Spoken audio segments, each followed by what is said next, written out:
Welcome everyone to the regular commission meeting for the Village of Biscayne Park. It's Tuesday, September 13th, 2016. Madam Clerk, roll call please. Thank you, Mayor. Mayor Coviello. Present. Vice Mayor Ross. Here. Commissioner Anderson. Here. Commissioner Jonas. Yep. And Commissioner Watts is absent. Okay, if everyone would stand for the Pledge of Allegiance. I pledge Allegiance to the flag of the United States of America and to the republic for which it stands, one nation, under God, indivisible, with liberty and justice for all. All right, welcome everyone again to this evening's meeting. We have two proclamations before we get started with the other items on the agenda. We have a proclamation for Constitution Week, September 17th to the 23rd. So I'd like to just read a short proclamation. September 17th, 2016 marks 229th anniversary of the drafting of the Constitution of the United States of America. It is fitting and proper to officially recognize this magnificent document and the anniversary of its creation. It is fitting and proper to officially recognize the patriotic celebrations which will commemorate the occasion. Public Law 915 guarantees the issuing of a proclamation each year by the President of the United States, designated September 17th through the 23rd as Constitution Week. Now, therefore, I, David Coviello, by virtue of the authority vested in me as Mayor of the Village of Biscayne Park, do hereby proclaim the week of September 17th through the 23rd as Constitution Week. All right. The second proclamation, as many of you know, is Childhood Cancer Awareness Month, September 2016. So I'd like to read a proclamation for that. Obviously, cancer is a horrible thing that affects many adults, but it's even more heartbreaking when it affects children. Whereas September has been designated National Childhood Cancer Awareness Month to honor those children whose lives have been lost and those irrevocably impacted by this terrible illness, and to strengthen the nation's resolve to search for a cure. Cancer is the leading cause of death by disease among U.S. children between infancy and 15 years of age. Childhood cancers across all racial, ethnic, geographic, and socioeconomic backgrounds, and each year tens of thousands of children face the battle of cancer with incredible bravery and inspiring hope. This disease not only affects the child diagnosed with cancer, but also their entire support network of devoted parents, grandparents, loved ones, and friends. This month, we recognize that these burdens are shared by countless dedicated healthcare professionals, organizations, charities, and parent advocacy groups, which support patients and families by offering advice, encouragement, hope, and financial assistance. Now, therefore, we, the Mayor, and the Commission of the Village of Biscayne Park do hereby proclaim September 2016 Childhood Cancer Awareness Month and pay tribute to the families, friends, professionals who lend their strength to fighting childhood pediatric cancer.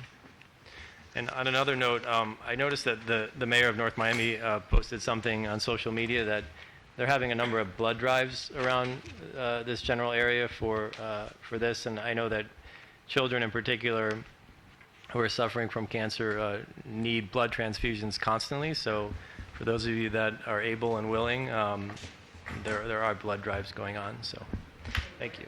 Yes. It's in North Miami. We'll have to get the information and circulate it. I'll check those. North Miami and North Miami Beach are doing that alone. They're almost daily at FIU Biscayne. The intersection of 125th and 8th. Okay. So maybe we can circulate that on the website. And just to add on to that, Mayor, when I went to the League of Cities dinner last month, they had a presentation about it. And the woman who spoke said her son, who was only, I think, 10 when he passed away, in 1 year, he had 200 blood transfusions. So you're right, the blood need is great. Okay, before we get to public comments, I want to introduce Debbie Kleinberg. Debbie is here. There she is. Debbie is with the North Miami Foundation for Senior Citizen Services, and there's an agenda item later in our agenda. But Debbie, if you want to come up and say a few words about the organization. Thank you.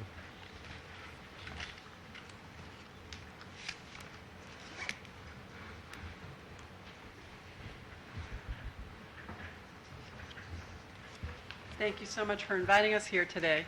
We've been in the community since 1974. The North Miami Foundation started as a group of volunteers that saw needs among the elderly and tried to recruit volunteers to serve those needs. And as they started, they saw that the needs among the elderly were greater than volunteers alone could manage, so expanded into Meals on Wheels, transportation to grocery stores, homemaker services, social work services such as screening and assessment and gerontological counseling. And still core to the agency are volunteer services of companionship. It's really a friendly visiting, telephone reassurance calling, and whatever's needed, including shopping assistance. Would you like me to we have a client here who lives in Biscayne Park that wanted to share a few thoughts. Is that Sure, sure, wonderful, thank you. Mr. Carlos?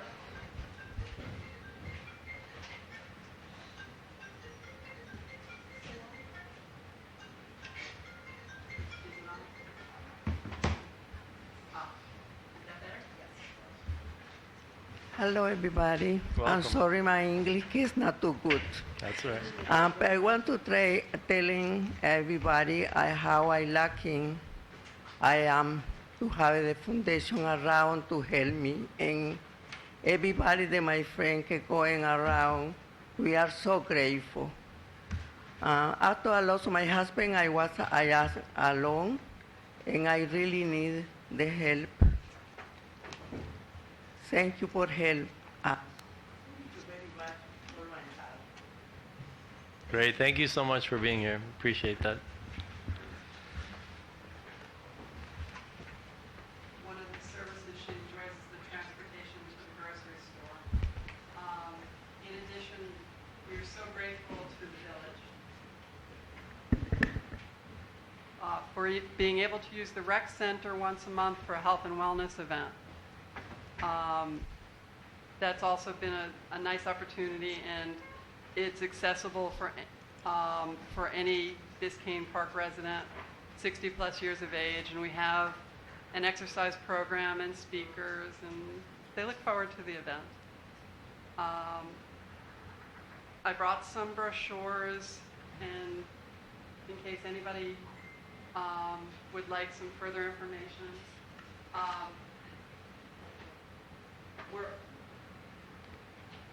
It was a year in which we saw services kind of slow down this year, and I want to make sure that we're making an impact in the community, and that every person that needs it is,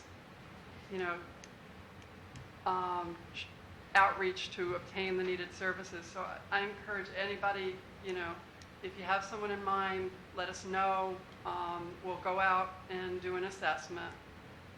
In addition, if you ever think that it may benefit, we've done with the North Miami Police Department an orientation on what to look out for as they may be getting calls, involving seniors more often. Okay, no, that would be, Maria, our staff is aware of the services, okay, so they can educate people when they come in. All right, Debbie, thank you so much for being here and the work that you do. Any questions from the commission? I can vouch that they have been, over the years, been extremely helpful to our residents. I know when any of the staff or our police officers find somebody that can use some help, this is the first place that they reach out to, and I thank you for everything you guys have been doing. Thank you. Okay, any additions, deletions, or withdrawals to the agenda? Madam Clerk, nothing? From the commission, anything? Okay. All right, public comment. I know we have one individual that needs to leave, so if y'all wouldn't mind if she can go first. Welcome. Just state your name and address for the record. Good evening, everyone. My name is Lourdes Mariano, and my address is 511 Northeast 119th Street. And in addition to what was just discussed, I'm interested in contributing to that program. I'm a registered nurse. I work at Jackson Memorial Hospital, and I'm pretty sure I'll be able to contribute something to the care for our senior citizens in the community. Yes.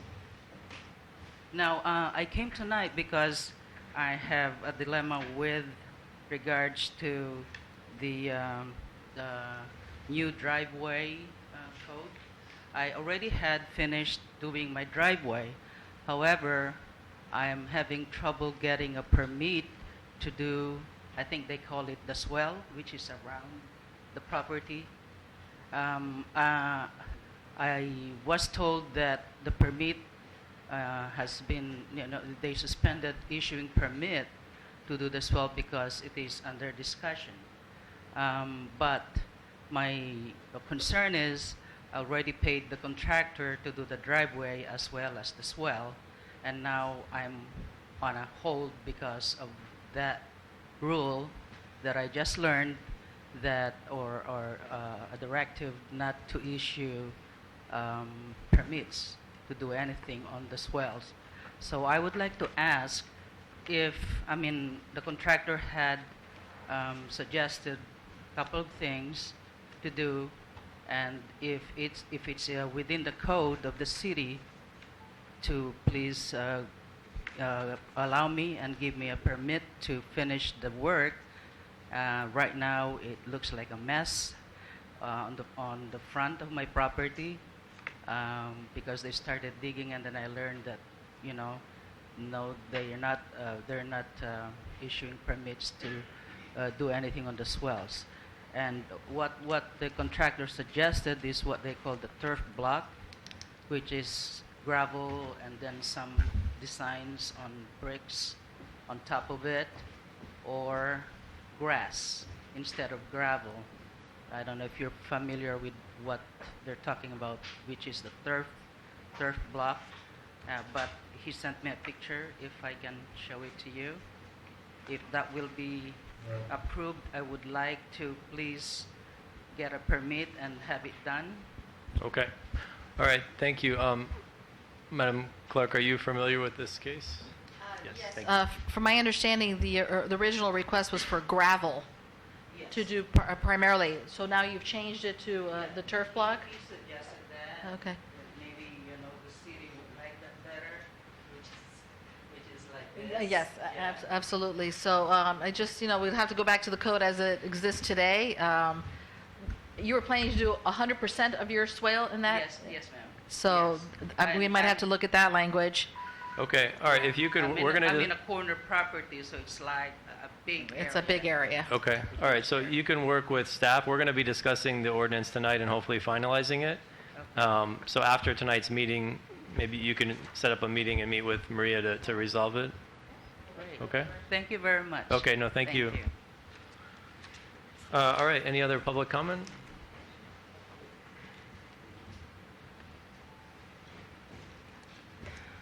Barbara Kuehl.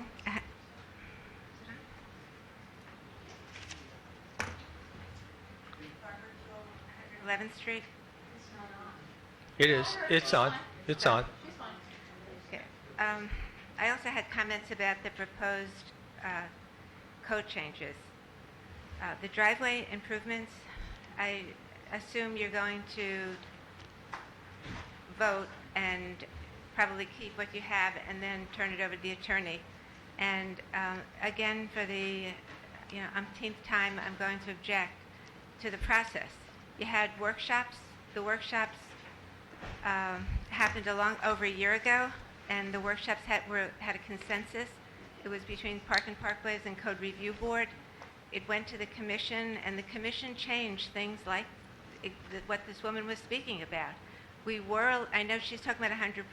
We were allowed to have a no more than 40% improvement on the swale. It's always been that way, and this commission decided to change the code to make code changes at the commission level. This is why you end up with a year of a mess, where nothing is. It's in limbo. It wasn't done right. It didn't make sense, and now you're probably going to pass this along to the attorney, waste more time, because I hope there's going to be a completely new commission that will not vote along the same lines that this commission was, and it'll just have to be done all over. The other thing that you're going to be discussing from the Code Review Board is proposed language regarding new builds. Okay, so that is for new properties that go up. You're trying to get some type of a basis for landscaping. You know, this is why I would rather spend money on a good code department and professionals than in recreation and some other places, and the feel-good things. Because right now, you are under Dade County Code. It's chapter 18A. Everybody in incorporated and unincorporated Dade County has a minimum requirement that is out there. You are supposed to be abiding by this. The board drafted some language using part of it. It wasn't as inclusive as Dade County Code, which is a requirement. You cannot make it less restrictive. And, you know, it frustrates me because when you did the Village Hall, I remember Heidi saying, we're not going to do landscaping, we're going to wait. That's against Dade County Code. Right now, you were supposed to have 30% natives. You don't have one native. You weren't supposed to have more than 60% grass. You were supposed to have a specific number of trees. And these are requirements. The AC unit is supposed to be screened. You're supposed to have an automatic sprinkler system. Nothing was done. And when I spoke with the building clerk, she really wasn't aware of this. And I asked her, does anybody enforce this? I know houses are going up, brand new houses. None of these things are being followed. And then you're asking for the board to come up with some new landscaping code. Follow the code that's there. Don't rewrite a code and then have to rewrite it every time Dade County changes it. You have no option. You have to follow this, except it isn't being followed, and nobody in Biscayne Park seems to understand that you're supposed to be doing that. Thank you. Okay, anyone else?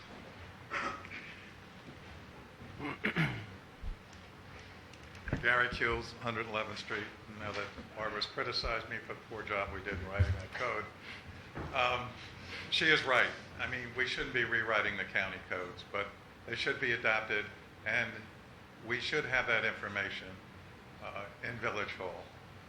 A lot of these things are difficult to find. I've been looking for quite a long time to find the language in the Miami-Dade Code concerning improvements in the swale where the drainage is supposed to be away from the street rather than in the street. Right now we say proper drainage, which is a definition of nothing.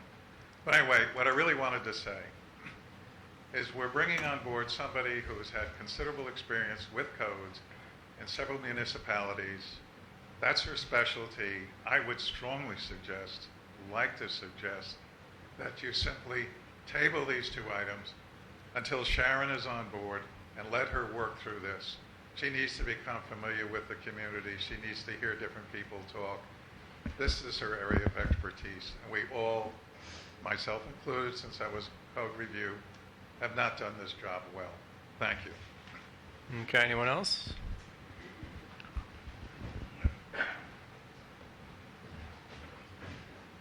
Yes, Dan Keys, 1107 118th Street. I also am speaking regarding the parking on the swale issue. Please do not prohibit parking on the swale.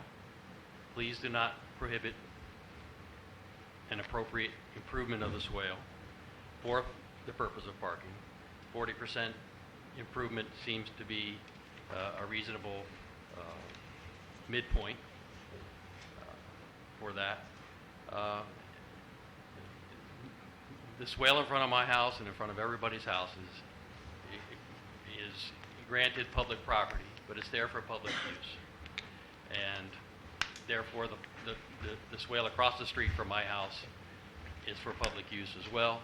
And on a temporary basis, I should be able to use any swale in the community as unpleasant as that might be for a neighbor on a temporary basis.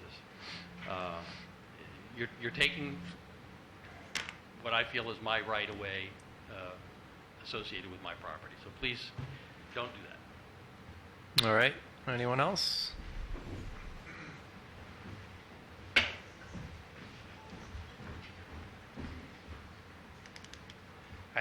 Gage Hartong, 114th Street. Speaking to the language on the parking in the swales, I believe you're going down the right direction as far as correcting some of the vague areas in the new ordinance. The one issue that I have that is concerning to me is the one piece of language in here where we are now going to be letting people that have parking in their swales but don't even attempt to try to put parking on their property, to maintain property, that they can continue to park on their swales. Being on planning and zoning, we've had over 24 parking permits this summer.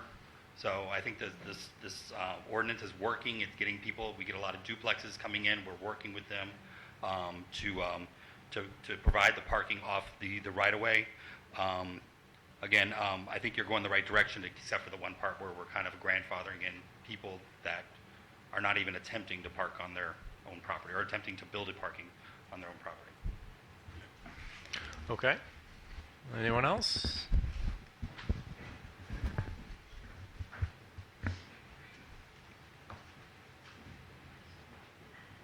Judy Hemmelberg, 116th Street.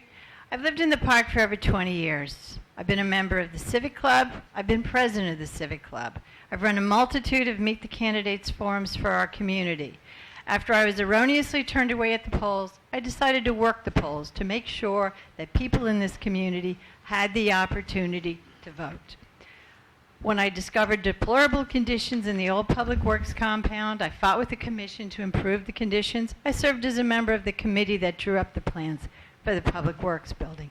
I fought to get the little bobcat that helped our guys load the stuff so that they didn't get physically injured when they were lifting heavy stuff. I've done many, many, many, many, many, many things in this community. Not that it's always been smooth. We have issues. I got screwed by some building permits. Cost me twice as much for my building permits as for the work that needed to be done. I hear they've changed that, but I've never gotten reimbursed my money. I try to play by the rules. I try to treat others as I would like to be treated. My house is fairly well kept for a single woman having to do it all myself. I don't have grass up to the walls of my house. I have plants. My hedges don't block the visibility of my neighbors backing out of the driveway. My bushes don't extend over the paved surfaces. My roof isn't dirty. My grass isn't overgrown. My trees don't extend into the power lines, jeopardizing the electrical grid and my neighbor's power. My paint isn't peeling. I don't have dogs that bark and disturb the neighbors.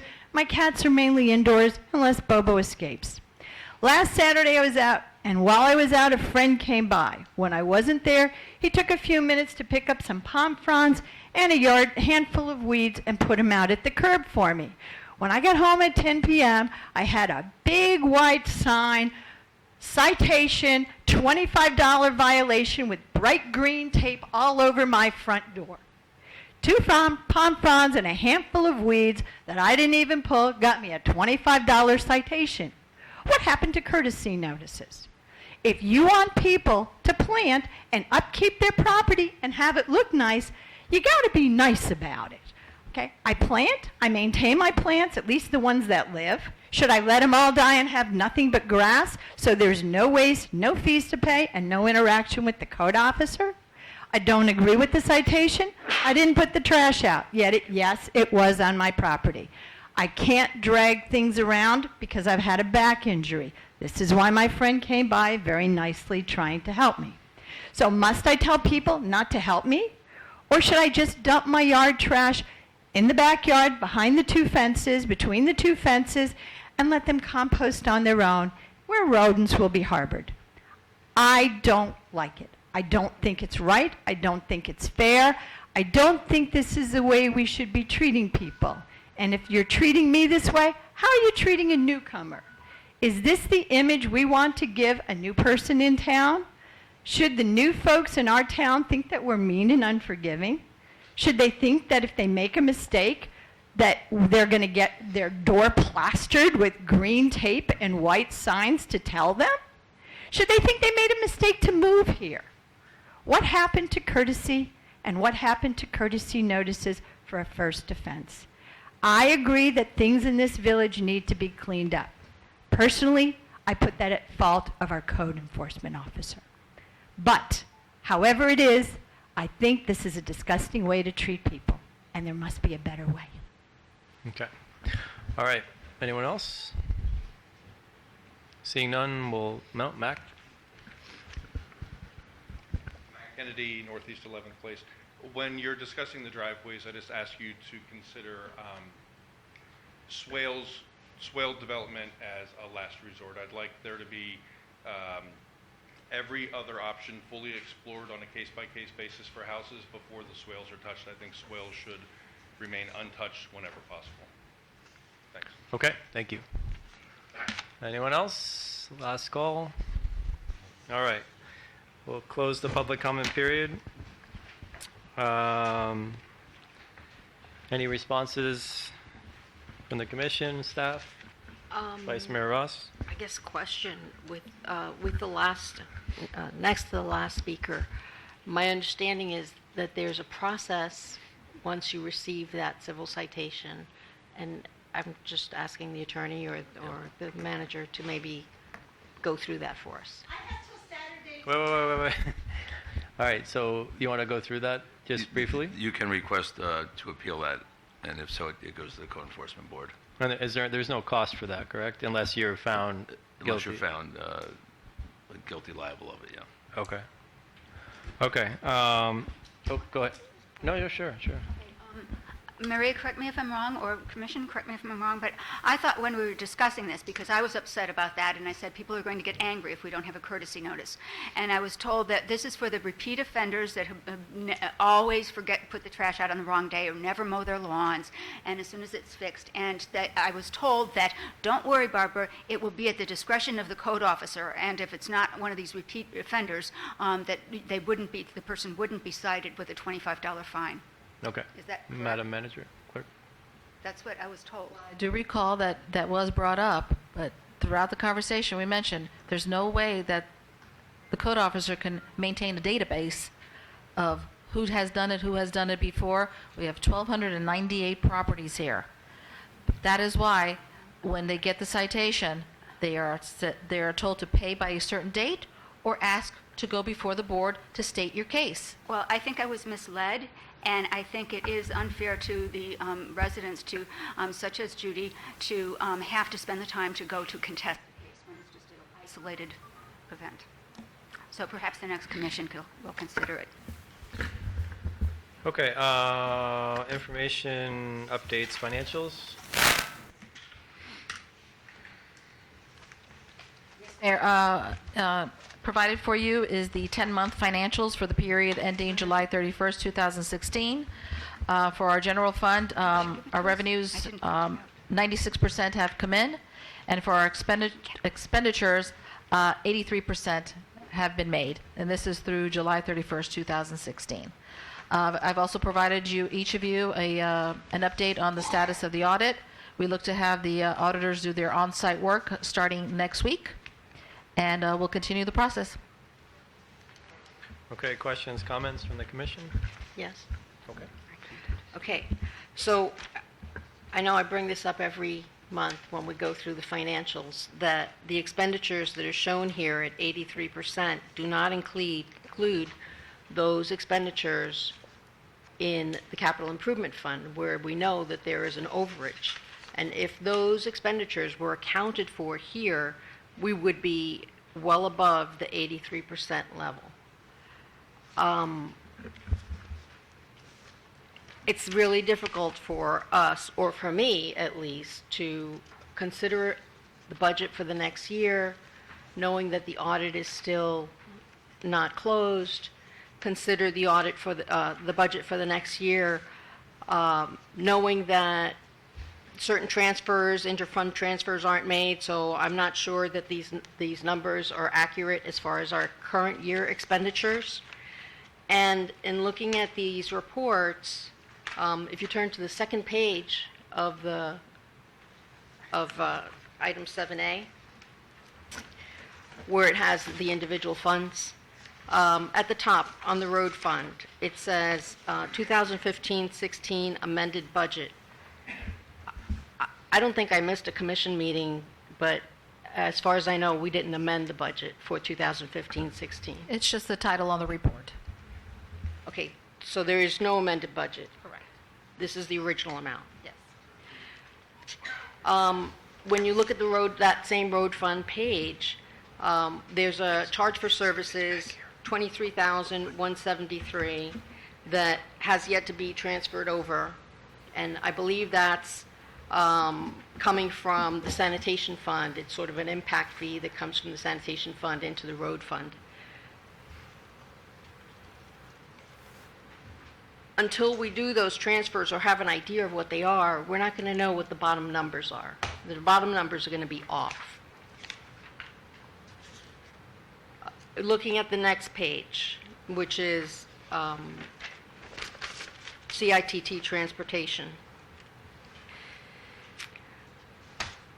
We show $19,000 being expended. I believe that that's for the street lights. But I know that there was a road improvement at 121st Street where one of the drains was collapsed. And I can't tell from these reports whether that expense came from CITT or from roads or from somewhere else. I'd have to look that up. I guess my largest problem is really with, let's go to the last page, which says bank balances. Bank balances as of July 31st, showing 1.4 million, 686.87. I asked if these balances were from reconciled bank accounts, and I don't have an answer yet. Except the manager did tell me that she's 99% sure that they came from a bank statement. Well, if these are the balances on the bank statement as of July 31st, and those bank statements have not been reconciled to our actual check writing and our actual receipts, then these numbers are not accurate. Without having reconciled bank accounts, we don't know how much money is in the bank, really. We already wrote a check, and it's not accounted for here. Like I said, I cannot confirm 100% right now whether or not they were reconciled. So that assumption can't be made. Okay, I'm just trying to convey my sense of feeling a little unsure in my footing and being asked to make decisions about the budget. And I think when we talk tomorrow about the budget, I'm going to have to expand a little bit more on approaches that we could take. Anything else? That's it. Okay. Mayor, Madam Manager, can Mayor. you give us an... I have something. Okay, can you give us an update on the audit, since Vice Mayor Ross mentioned that? Like I mentioned, I gave you all an update. Right, but for the... And we're at a point now, the next step is for our auditors and their team to come in starting next week. This is where they pull examples of invoices, examples of receipts, and this is the testing that they do. And after that, then is the process of creating the report, which is called the CAFR, the Comprehensive Report for you. So they have all the information they need from us? Correct. And do we have a time period yet? On Monday, as I mentioned in my memo, on Monday when she's here, she'll be able to provide a date, because that's what I asked her for, and she wasn't able to do that today. But on Monday, she'll feel better as to provide, a date of when you all can expect that report.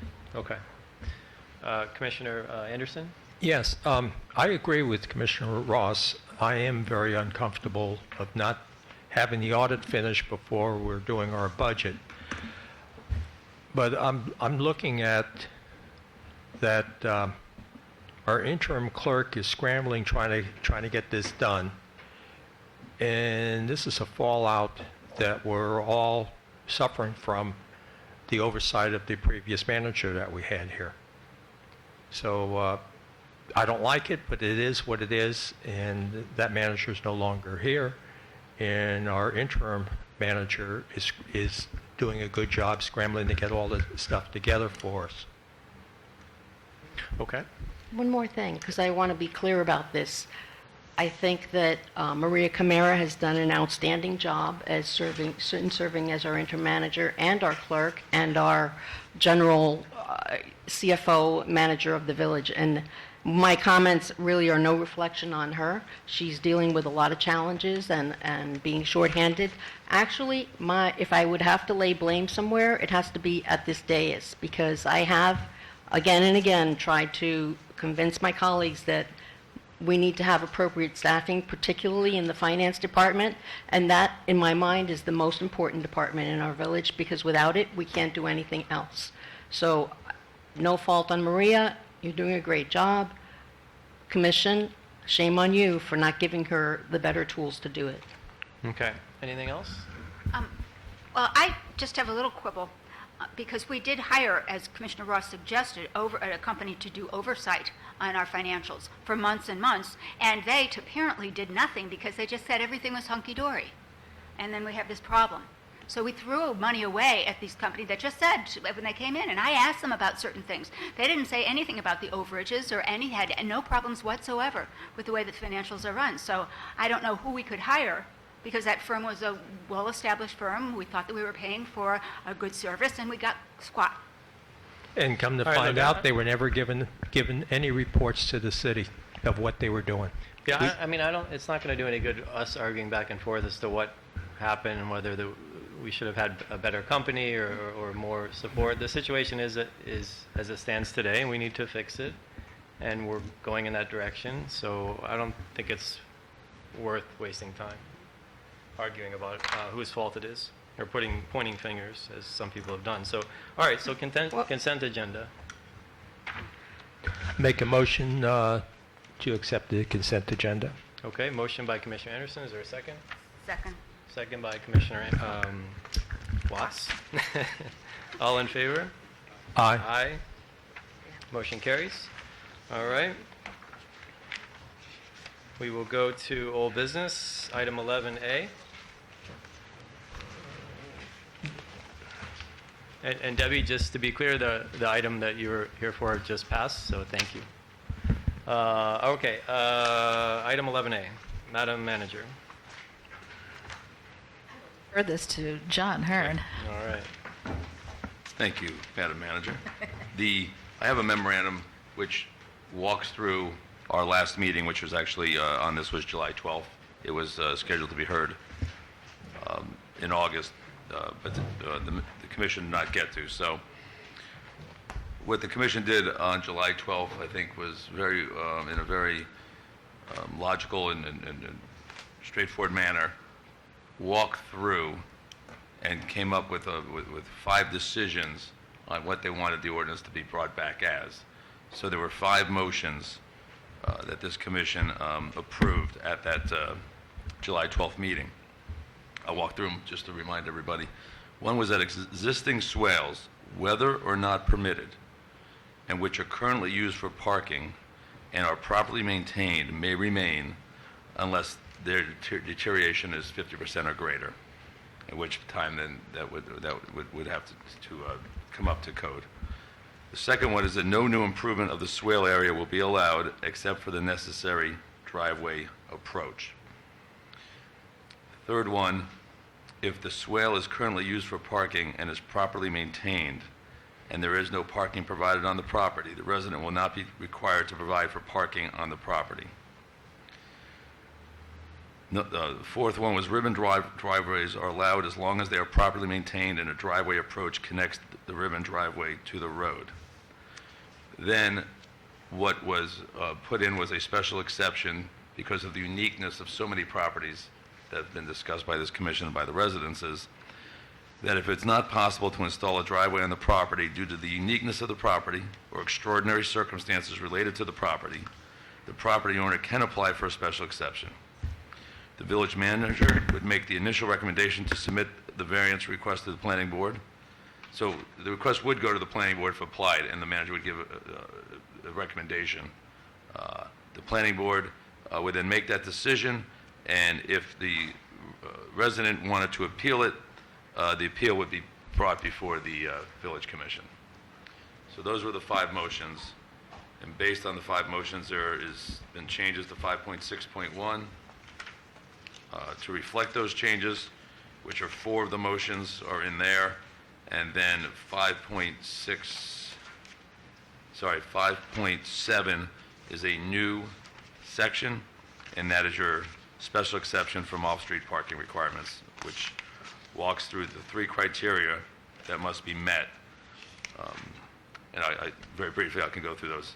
First thing that must be found is there are special circumstances or conditions affecting the property, such as the unusual size and/or configuration of the lot that makes the installation of the driveway impractical, and the granting of a special exception will not be detrimental to public welfare or injurious to other adjacent properties, and any appropriate mitigation measures will be required to be implemented by the owner seeking a special exception. And if all 3 criteria are met, then a special exception can be granted. Okay, thank you. Any comments, questions? Yeah, I have a couple of them, but one of them is under 5.6.6.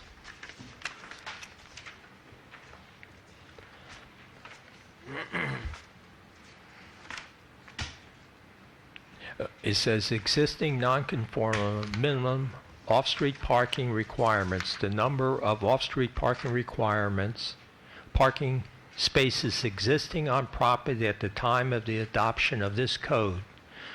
Why do we have the adoption date of an old code in here? That's June 14th, 1985, versus this new one.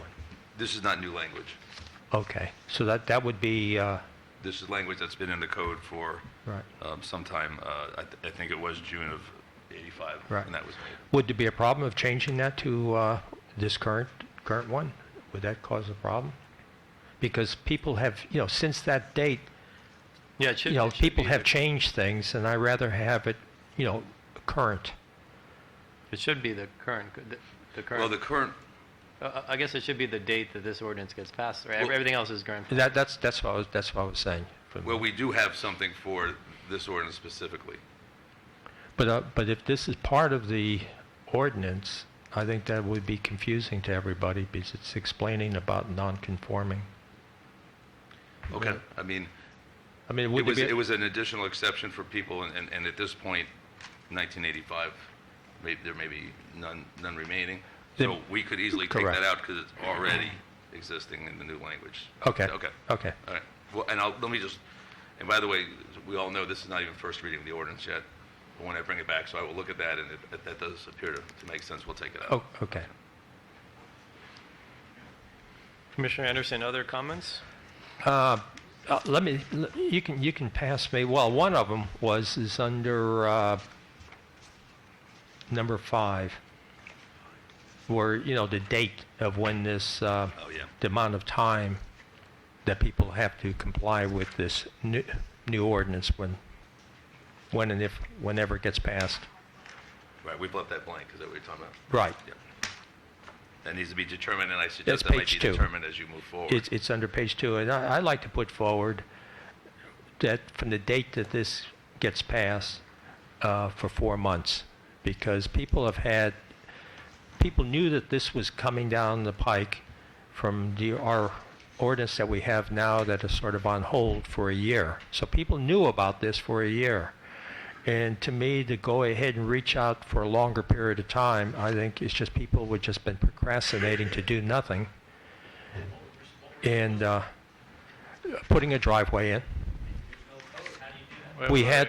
All right, we're not going to. We had a code.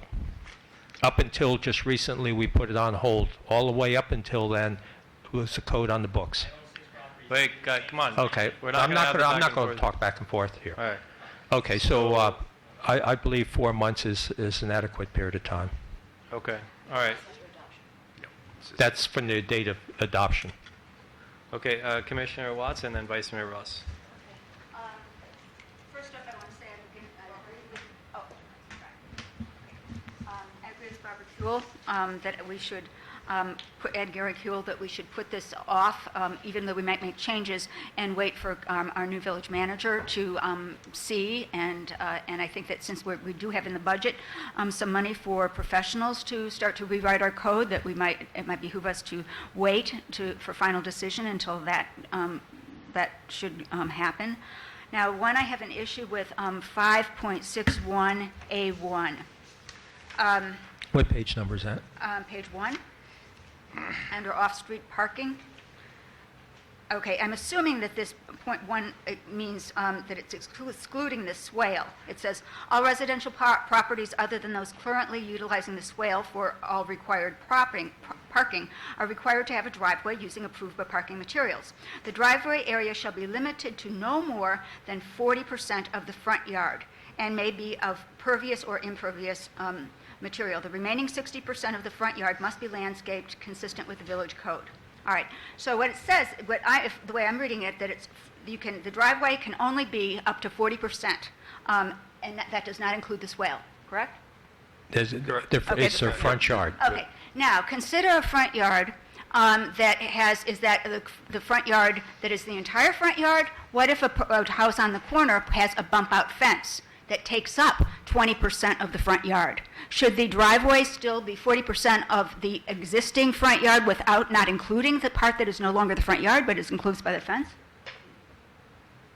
So when you have, if you have, let's say, your house, and you calculate 40% of the front yard, all right. Okay, so you put it in according to the permit and get your permit and put it in. So 40% of your front yard is a driveway. Then you decide you want to have a fence, and because you live on a corner, you can have a certain amount of your front yard turned into a fence with a bump out. So that would reduce the amount of your front yard that is green from 60% to maybe 50 or 40%. So I think we've got to take that into account with this thing, because we will have houses that are on the corners that are filled with either fence and driveway with less than 60% green. And I think things will happen that we are not anticipating with the passage of this code. Okay, any other comments on the code? Yeah, a couple others.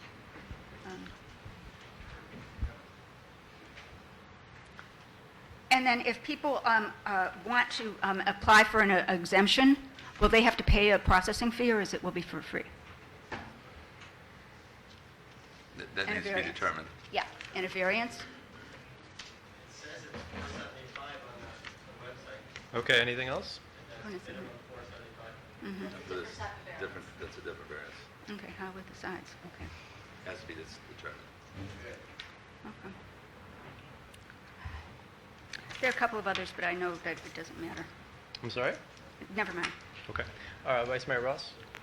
Yeah, one of the speakers had brought up the issue of grandfathering, and it was something that I've been given a lot of thought in the last couple of months, is we've created a lot of exceptions in order to try to accommodate people who have been parking in the swale for years, have never had parking on their own private property as is required by the Dade County Code.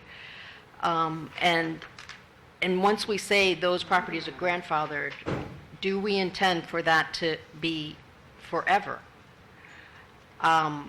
When we passed the ordinance on parking for boats, we created some language so that the existing owner could have that administrative variance if the boat could not be put to the back of the house.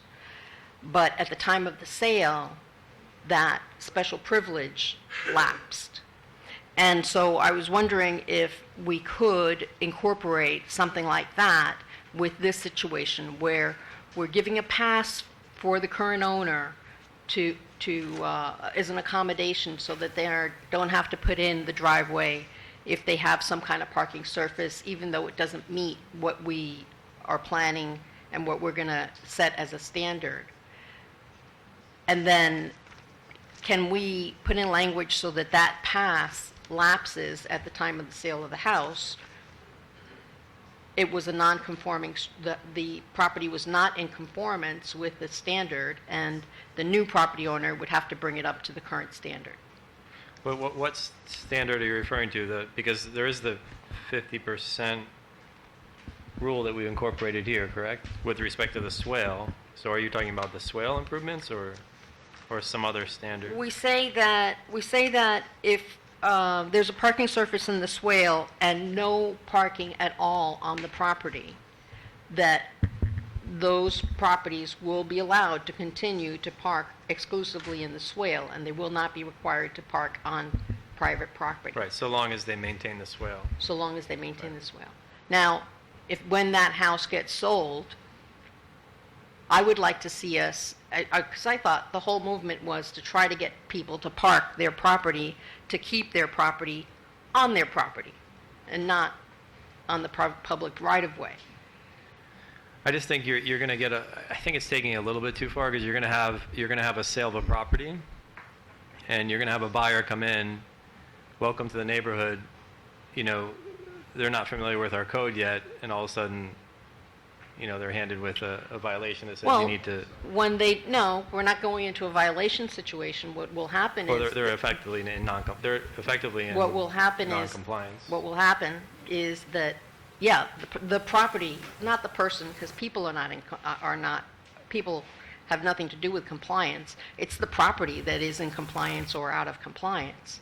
So when they go to purchase the property and they do a lien search, somebody's going to go through and say, there's no liens, there is liens. Oh, wait, this is a property. In the street file, it says they have a special variance and they're allowed to park in the swale. But the code requires people to park on their own property. That's the county code. That's the county code. That's not even us. There's going to be no variance in their file. I mean, the only they're not going to, just because they're grandfathered in from this, they don't need to get a variance from that section. So there's going to be no evidence of record. It's not going to come up in a lien search. They're going to have no idea, other than by reading the code, that they're no longer in compliance. So I'm not understanding really what the purpose of this is, if we're going to grandfather in all of these situations that are not going to meet the standard that's set by the county that says you have to park on your own property. Well, I mean, again, I think it's, as long as the swale, if residents have been parking on the swale for many years and they maintain it, I don't think it's fair to then impose that additional requirement. If it's not maintained, then that's a different story. But So we are sort of overruling the county's requirement that you park on your property, that you have a parking surface on your property. I don't know. I mean, do you have that county section? I don't know exactly what it says. Yeah. We're allowing people to not have a parking surface on their property. This is what we're grandfathering in. We're saying if you don't have a parking surface on your property, it's okay. You don't need to. You can continue to park on the swale. And so what I'm saying is that, great, we'll give that pass to the people who live there now, but when the property gets sold, you should bring it into compliance. Okay, understood. Okay. I have a couple other things. Vice Mayor Ross finish. The other thing is, we were talking about permeable versus non-permeable, and somebody said that the old code said you couldn't develop more than 40%. What the code says is that it can't be more than 40% impermeable. So if you were to use permeable materials, you could put anything, you could cover your whole swale. And I don't think that that's our intention either. As well, your whole yard. So One I think we need to residential address that. Commissioner Jonas, anything? Is it my turn? Yes. Maria, I'm going to run out of power. This thing keeps just going off. It's probably the batteries, but I'll keep talking as long as I can. I guess I want to start out with a little discussion with Barbara. I don't know whether you were thinking about particular instances that you were concerned about, or I couldn't tell whether you just didn't like this whole chapter, or whether there was something else you preferred, and I wish you would be a little bit clearer about that. Well, I've seen examples of this, and there could be more of them. Do you want me to give you the address in the corner? I've seen examples of it too, and if that's what you're talking about, then that's fine. Then we can talk about the examples. I just didn't know if that's what you meant, the examples or was it something more overarching? No, for this one, it's a particular thing. When someone puts in a bump out on the lawn, it reduces the amount of front lawn. Then if you put in a circle driveway and then keep your old driveway, you end up with basically a paved front yard. Okay. All right. So let me address that a little bit. Okay. And just to give us an example of this real problem, we could talk about the property that's immediately south of 11705 11th Place.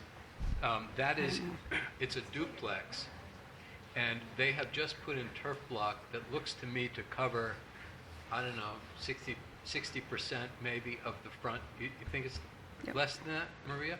Is that the one near Public Works? No. Okay. The property immediately south of 11705 11th Place. I can't. What about it? So that one, in compliance with this, or an earlier version of this, they created a turf block parking space on the property. Correct. And it uses up most of the front yard. Correct. That's just my estimate. Correct. The problem is, because it's a duplex and they're required to have parking for a certain number of cars, they have to use up most of the front yard. And even though they've done some planting, which maybe is not, at least in my preferred style, I guess it's their preferred style, but The native. yeah, and it's spare.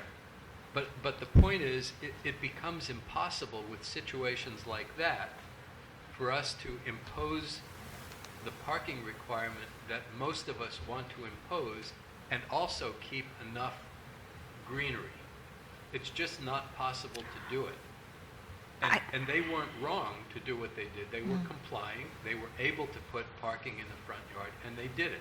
So I'm just saying it's a trade-off. And I guess, Barbara, I'm sort of talking to you to let you know that it is a trade-off.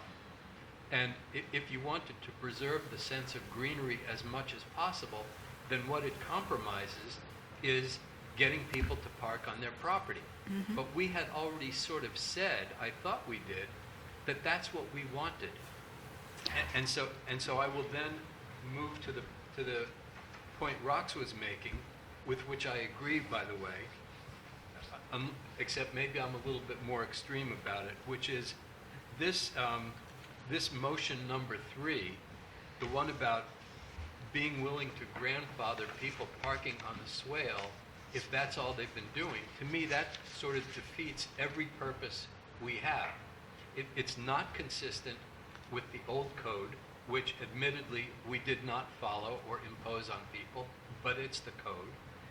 It also defeats all the purposes of the swale, especially if the place where people have been parking, which I think is usually the case, is impervious.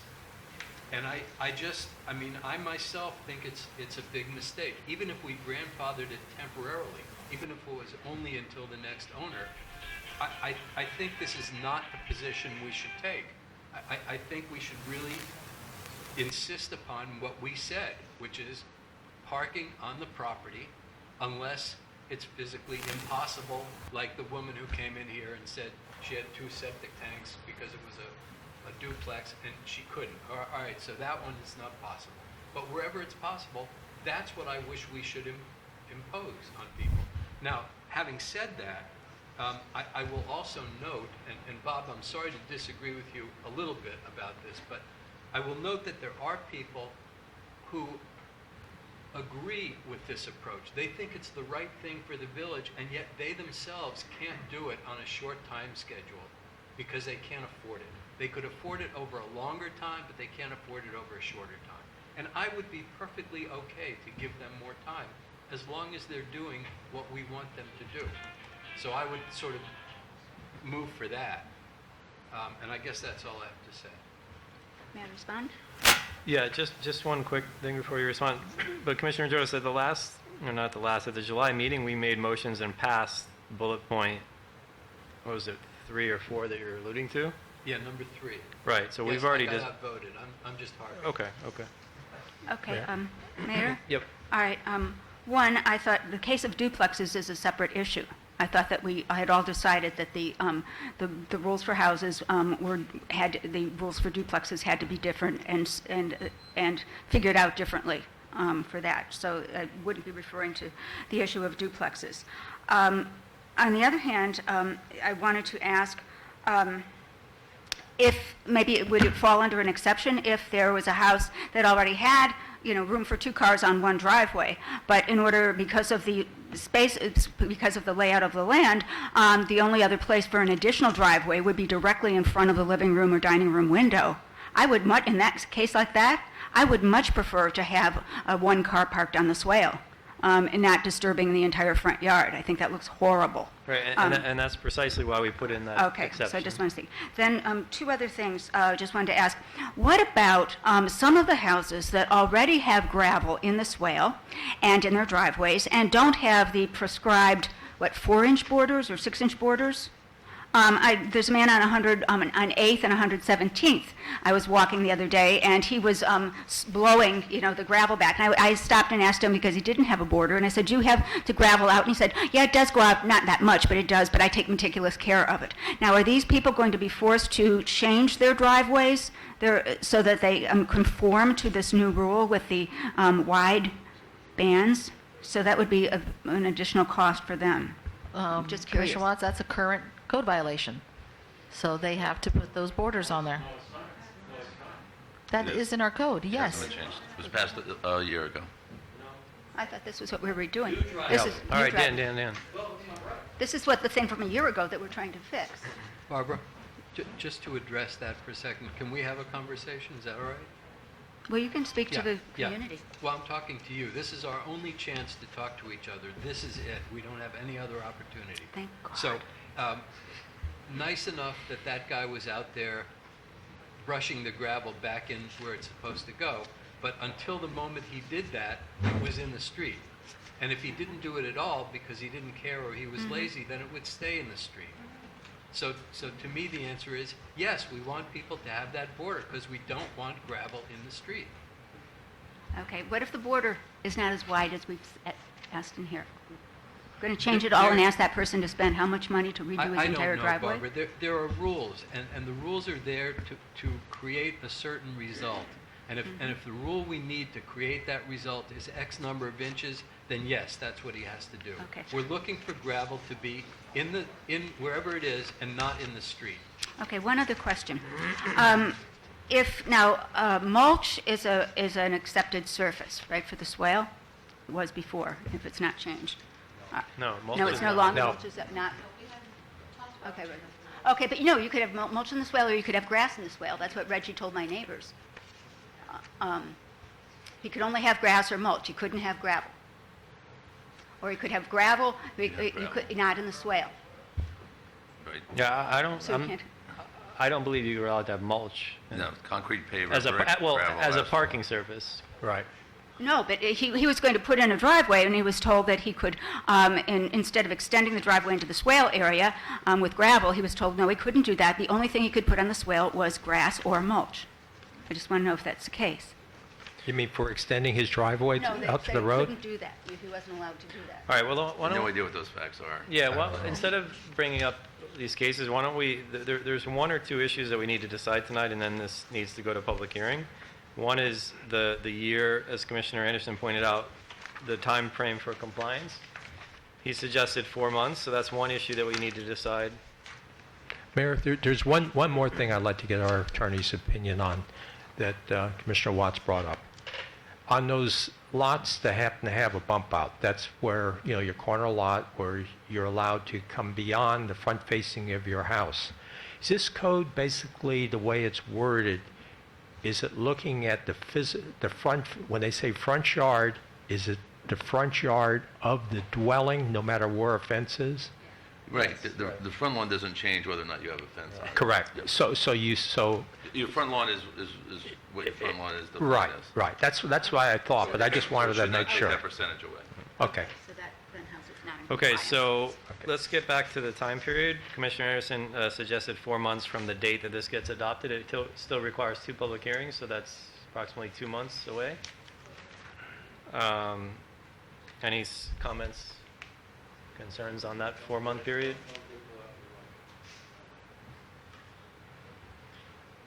There are people who just can't do it. They would be willing to do it, they'd like to do it, they agree, but they can't do it in 4 months. So what would you suggest? I would like, I mean, if everybody or almost everybody could do it within 4 months, that would be great. But I'd like some provision for the people who want to get there, but they can't get there in 4 months. Okay. But would you suggest a longer term? Because I don't know how we would craft a position, Yeah, I a would- provision that would. I would have trouble picking a number because I can't pick a number for somebody else's finances. But I would like them to be able to come and talk to us about it and explain, let's say to the manager or somebody, why they can't do it in 4 months, and the manager can give them an extension.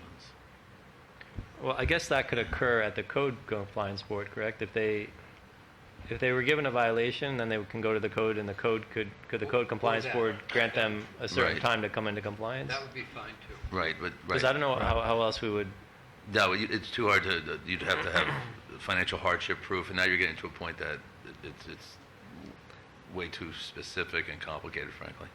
And I think if you're looking to give extra time, that should be given for everybody. And, you know, like I was saying, if a person financially was having a problem with this has been going on for now it's about a year. They could have been coming to the commission and letting us know. They could have been talking to us. It seems like we have a group of people who've decided they're going to wait to the last minute before they bother doing anything until they get pushed. We ran into this problem, same kind of a problem with the boat ordinance, where you had to have, if you want to be grandfathered in with your boat parked in your front yard, it had to be on an approved parking surface. We had same situation where people just waited to the last day before they bothered even getting a permit. And I understand what you're saying, and according to Gage, a lot of people are actually moving forward and bringing applications, but in all fairness, we did put a hold on permits, so this is a date by which you have to not only permit it, but install it. Well, then let's Seems to me come that- up with a realistic date then. You know, or then if you want to go a little bit longer, I'd be, you know, I don't want to go more than 6 months. 6 months I think would be reasonable from the time this is being enacted. So people have time from now until this actually gets enacted. Okay, so 6 months. Let me ask you another question. The new manager starts. 18th. Okay, and so this would go to first reading. October 6th. Okay. It can, yeah. Okay. All right. Any other comments? Yeah. Yes. Sorry. I was thinking that maybe at one of our workshops, we might invite some people companies who make driveways to see if they might come and talk with residents and maybe give a discount to doing a group of houses at the same time of things that need them. I think that Miami Shores did something like that, if I'm correct. Maybe it might be something we could put on our list. All right. Mr. Village Attorney, is there any other open issues on the ordinance other than that time period? The one issue, and it can be done at second reading, because we set our fees by resolution. The ordinance does not have, as we have decided not to do, so we have to change ordinances when we change our fees. It doesn't have a fee for the special exception. It's something for commission to consider. It can be anything from zero to whatever a reasonable cost would be. But we don't need to decide that today. Okay. But it's something for you to be thinking about as we move forward. It will be coming forward if this gets the second reading as in a companion resolution. Okay. I like to just throw a thought out because I think there's not going to be a lot of people doing this, and I would rather have no fee. Yeah, I agree with that. That can be done. But we can discuss it. Well, Vice I mean, Mayor there's Ross. administratively, there's an expense, so I think that there should be at least something. A minimal. Yeah. Oh, I disagree. I think All that right, we're we can imposing discuss We this. can present what that expense is anticipated to be, and the commission can make its decision. All right. So you just need direction to bring it back for a first reading? That's correct. I don't need a motion at Okay. this point. Consensus is everyone okay with that? All right. It'll be coming with that 6 months as of right now, and then Right. as a time period. Okay. Right. Right. Okay. Suggest by June 1st. That, you know, June is the 6th month. Maybe that's what you want to use by June 1st. That's fine. That's fine. It's a good cutoff period Right. instead of in Half the a middle year, of a month. June 1st. Right. Okay, item 11B, proposed language regarding new construction, landscape language.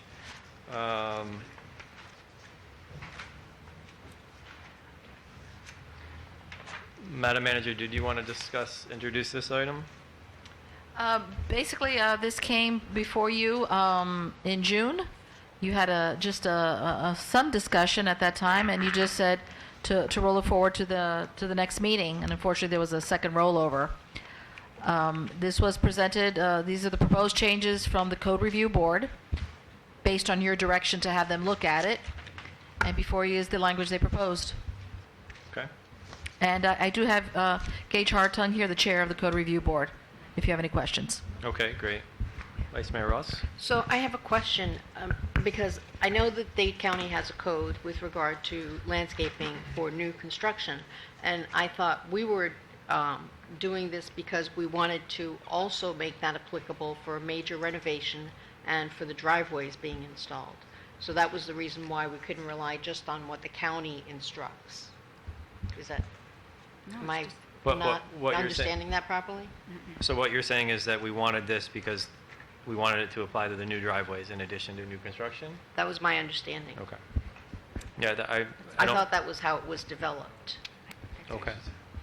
That's big. Yeah, I mean, You just want Well, the commission gave direction Yeah. to the review board to develop this, and I thought it was, Mayor, because you wanted to have this apply to those major renovations, not only for entirely new construction, but for those 50% renovations. And then the driveways, because we were in discussion about that too, was sort of thrown in. Yeah, it definitely, what precipitated it for me was the new construction and also major renovations. But I agree with you on the driveway issue. But I guess my question for the attorney is, does the county code require these landscaping improvements for major renovations, or is it only, and I don't Yeah. expect you to know this off the top of your head, but The landscaping from the county are the minimum standards, and they say it applies to both incorporated and unincorporated.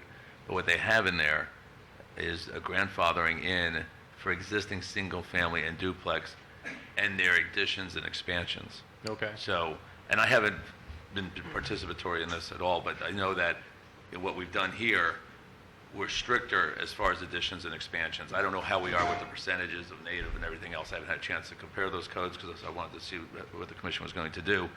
But that part, at least, we have for expansions, renovations, that they would not be grandfathered in, while the county does, so that would be stricter. Okay, and we're allowed to be stricter. Okay. Yes. May I ask Commissioner Ross a question? Sure. Yeah. Commissioner Ross, were you saying that, meaning that new driveway would be considered new construction, so these rules would then be in force? I just want to clarify. I'm reading the minutes of the Code Review Board, and that's what their recommendation is, that Okay. So then any house landscaping that does not plan- have like the required number of trees in the front yard, or, this, that, and the other thing, and the number of natives, would, because they put in a new driveway, they'd have to change all of their landscaping as well? there are certain things that in the landscaping that can count towards what is being proposed. Yeah, number of I'm not promises. suggesting Yeah. anything. I'm reading the minutes that I know. the committee's recommending, and they're recommending that as long as we're going to do this landscaping, that it also apply to the new driveways. And then as you go into the weeds of it, it tells you, certain things can be counted. You're not changing all of your landscaping. What's existing there counts for the plan.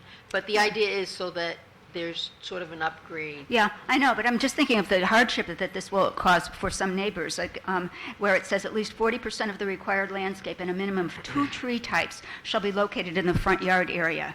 What if you don't have, you've got your landscaping in the front yard and only have 1 tree, then you have to add another one if Yeah, it's not a native? And then, so it's like, it's not only that we're asking the residents to do this whole expense for the driveways, but then a lot of money will have to be spent on upgrading the landscaping. Like I said, it's not me making. No, I'm not, suggestion. I'm just asking, I'm saying, okay, that's the danger there. Yeah, I honestly don't, when I asked for this, I honestly don't remember adding in the driveway part of it, and I agree with you, Commissioner Watts. I think this was intended for new construction and major renovations of homes, that they need to bring it up to code. So But that's not to say that I wouldn't like new plantings around the newly built driveways, that it would be nice to have that. Right.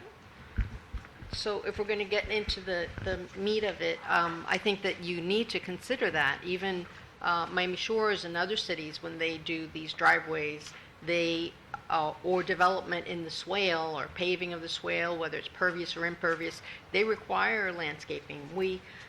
When we started talking about that, we stripped away the whole landscaping aspect and sort of bifurcated, and we said, okay, we're going to have that landscaping discussion in the swale at a later time to try to tackle some of this huge task. But now, it was suggested to us by one of the speakers today is make sure that you have this green element in these driveways, because or else you're gonna have unintended consequences. Yes, I agree. But then I think that maybe we should get the help of a professional, or even we have to reconsider the whole issue about plantings and swales. I mean, I myself, like I think Palmetto Bay requires that every house have a tree on the swale so that they have a nice canopy. They end up with a nice canopy. So I think it's a huge discussion that we might have, and I think perhaps Parks and Parkways or other people could come in, and just as like the code or building could suggest like the proper placement of a driveway that what someone might not think of that would be aesthetically more pleasing than plopping it in front of the dining room. That so too we could have some sample examples of how landscaping could be done around driveways. All right, but in the meantime, because again, I think we're going to hopefully push forward in the budget someone to prepare a new code for us. But in the meantime, why don't we just simply make sure that we're enforcing the Dade County provisions and maybe pass just a simple ordinance or a code amendment that says if the Dade County ordinance does not apply to 50% or greater renovations, that it applies to those as well. Okay, then I have one more question. I think that's good. But one more question, and I wondered, Gary, if you know, is it part of the Dade County Code that all landscaped areas shall be provided with an automatic irrigation system? Yes. That's part of the code for new? Yes. Okay, okay. Even if it's, they're all native plants? If it's an existing native hammock, no, it's prohibited. Okay, so that should be added in here. So, so that should be changed. what we would actually say, though, is just refer to the Dade County Code. Okay, so this will be out. Okay, because then I was also wondering about this, how to enforce that. I mean, can a code person check all of the natives and the relationship and all? That's a big task.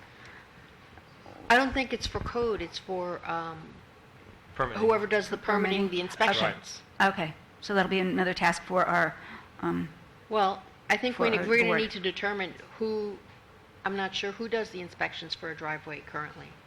okay, and landscaping. So Sal would also do the inspection for the number of trees that are native and such like that, and the percentage? They'd have to go to... Okay, so P&C. P&C, Okay, yeah. okay. Thank you. Mayor? Is everyone... Yes. Just a question. Is the implication of this automatic watering system that it should come on automatically, or just that it should have the capacity to do that? I don't know. Mayor? Well, if we're going to put it in here, No, we're not. Well, my suggestion anyway is not. Is this rely upon the county code, whatever that says but applies. Gary just said it's in the county code.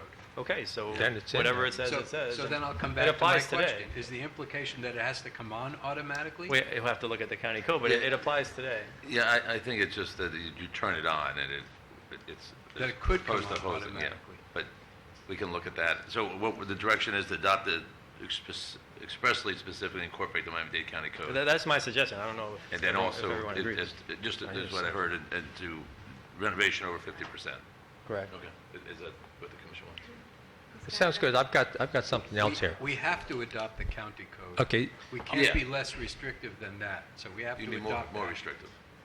I brought this up the last time when we had a discussion on this. This is under 1C, second page. It says air conditioning units visible from the adjacent street shall be screened with shrubbery or wood fencing that is tall enough to fully screen the units. What I wanted was to have wood fencing out of there and approved fencing.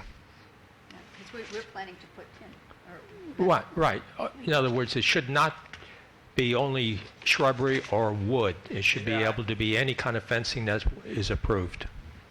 I had that same note, but I guess what we need to decide is whether we're going to start tweaking these provisions or simply refer to the county code. And I agree with you. I had that same note, but if we're going to create our own section, then I think we need to bring this back and have further thought. Well, if we go with the county code, the wording of the county code, are they only allowed to put in shrubbery or wood? I don't know offhand. Well, that we need to, find out. Well, I guess if we actually recite the county code provision in our code and then make these tweaks, then that's fine as well, as long as it's more restrictive, correct? Yeah, that'd be true. It's a question mark whether or not that is more restrictive, but I'm sure it's not going to be an issue from a practical point of view. Right. But then it would all be in one place, which is good. Okay. Other comments?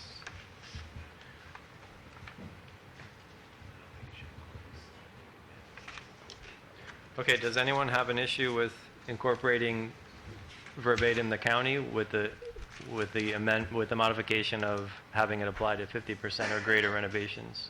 Good idea. I think that's good. But we don't- And the thing about the fencing.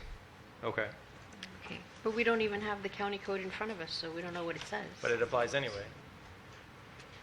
The only change we're making is that it applies not only to new construction, but 50% or greater home improvements. I'll send the county code language so you have it, and then just so you have it early before next meeting. Okay. Rox, what's wrong with that? I'd like to read it before we say that's what we're doing. Well, we have to. But it applies today. Anyway. But we can discuss it at Yeah, first but reading. this isn't a resolution. Okay. Proposed landscaping plans. Should we have parks and parkways come up?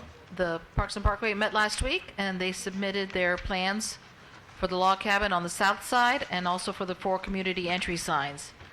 They're provided there for you, as well as I got together with Public Works, and they gave me kind of like a time estimate how long it would take to install. And all this is budgeted in the current budget. Correct, except for the one item, which is the auger, which is in the next budget. next, So okay. that's why we schedule it that way. Okay, so anyone from Parks and Parkways want to maybe just walk us briefly through the plans? But I defer to you guys, and I think they look great, so. All right. But if you want to just walk us through. The Parks and Parkways Board worked on a design for the landscaping, basically on this side of the building, on the southern side of the building, wrapping a little bit to the east. It's native plant materials. It's building on the plant material that was put in earlier. It's, if you can envision the bridge landscaping with some additional plant materials, low-growing ground covers where they're appropriate, and that's that plan. So just a quick question. So it's because I know the general thought was to keep the landscaping minimal, to expose the log cabin. So is all this stuff low? What we did, we looked at we most definitely considered that. We're looking to have low materials where you see through sections of those. We're trying to do some screening of the air conditioning units. They're not going to be totally obscured. They're going to be screened. It's going to be trying to hide them. We don't want to draw too much attention to them by what we were trying to hide them with. So there is plant materials there, and it should flow and be attractive as a unit. Okay. And the signage, again, it is using native plant materials. Behind the sign, there'll be 3 columnar. They're called Spanish stoppers. They're kind of bushy and grow more columnar than broad. And the idea there is they would screen the poles that are back there.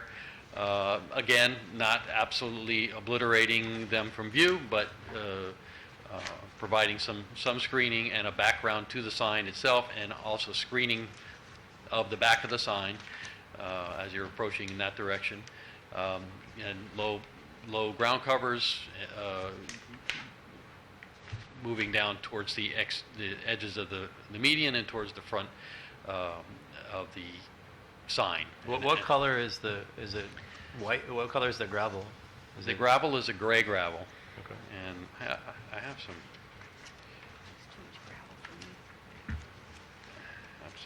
photos of and the idea there was we wanted to not put a plant material there because we were concerned that it was going to be blocking the signage itself. And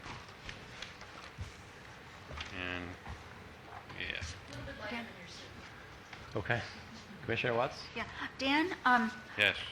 for the signs that have not yet been installed, is the design exactly the same? I can't remember for certain. I mean, not for the plants, but I thought that we were going to elevate the signs a little bit more so that they would be more visible, a little bit higher, and then you would I would say we wouldn't change it, even though we're going to try to do that. Yeah. And Because still today, they're so low that the bottom of the sign is really obscured by the curb when you're driving towards it. When I believe you were at the meeting, Yes. like a few of us were. Remember, they were discussing it of having the sign, the slab of concrete, just below the curbing, top of the curbing, not like it is now, way down lower. Yeah. That's the only change. That was the only difference they were talking about. Okay. All right. And then I thought that it was the case that we hadn't decided whether or not to take out the light poles that are there. Because I'm sorry to bring up the rabbit's nest, but the lighting it makes the signs look worse. And it's you can't really see that it says Biscayne Park. I mean, the whole design was flawed, and I think we should take those things out or find a way to fix the lighting, but not just keep our mistakes just because we don't want to admit we made a mistake. Okay. I would just say that the landscaping really wouldn't change No. regardless. Okay. All right. I have a question. From my perspective, I think it's great. Thank you for all your hard work. Yeah. And Commissioner Jonas. Dan, is Kuntai Perforacea or Integrifolia? Or Floridana, depending on But which. I'm asking you which one it is. I would say Floridana, but 'Cause it's I think Kuti. It's low. I think it's Integrifolia, and I read someplace that Integrifolia is not native here, but Perforacea is. Do you Well, believe that? to be true? Perforacea is not, absolutely not. They're both not native. Integrifolia is, I think, Caribbean. There's Zamia. There's a lot of discussion about what botanists call these taxonomists call Zamias, Kutis. The bottom line is the plant material is probably maximum height of a foot or so, maybe slightly bigger is Well, what we're either intending. one of them will get taller than that. What's that? Either one of them will get taller than that, especially Perforacea. Okay. I'll accept that. Oh, All right. Anything else? But the intent is it not be this tall, okay? right, The but I intent thought, is, the reason I asked is I thought we were trying to keep everything native if possible. well, I'm intending on the native Kuti for those spots. Yes. Let's get it done. I agree. So you're going to leave those ugly poles there for eternity just because we made a mistake and the village manager made a mistake? The last commission meeting, we had this discussion, and we had a consensus of leaving them there. Thank you. All right. Next, 12A, Commissioner. Mayor, I suggest that you make a motion to approve that. Okay. I make a motion to approve. Motion to approve, Second. Commissioner Anderson, second by Commissioner Jonas. All in favor? Aye. Thank you. Nay. Nay? Okay, 4-1. All right, item 12A, Commissioner Watts. Okay, yeah, I love in my car is the newest information on this, but I left it in the car. We already had Amendment 4 on the August 30 ballot regarding solar energy. And there was a movement last year, a petition to have yet a similar ballot on the November ballot, and it didn't get as many signatures as it should have. However, a lobbyist group of some groups that are are associated with Florida Power and Light started their own amendment, Amendment number 4, which will be an amendment to the Constitution regarding solar power. And the title says Rights of Electricity Consumers Regarding Solar Energy Choice. The rights of electricity consumers, as if this is about rights. And in fact, what it does is limit our rights and give the money back to the control still to the Florida Power and Light. The memorandum or the ballot summary I've got in the backup things, but it is opposed by the Sierra Club, by AARP, by many others, and the meetings, I wanted this to be heard last month because there is the public now it's the public agency that works on behalf of the residents of the state of Florida, has actually come out and said at the hearings that FP&L is looking for profit, not for reinvesting and all, and that is about so far beyond the margin of what they should ask for for this that it actually not for residents at all.